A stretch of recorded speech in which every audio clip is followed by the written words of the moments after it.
Posibleng sampahan ng kasong perjury ang mga nagwaging kandidato sa midterm elections dahil sa mali-maling Statement of Contribution and Expenditures o SOSE na isinumite sa COMELEC.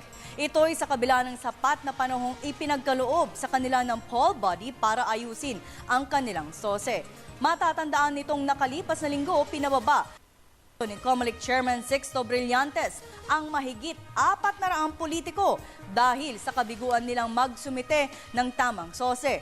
Kasama sa mga inakusahan may maling SOSE ay sina dating Pangulo at ngayon ay Pampanga Representative Gloria Arroyo, Batangas Governor Vilma Santos Recto, Laguna Governor E.R. Ejercito at iba pa.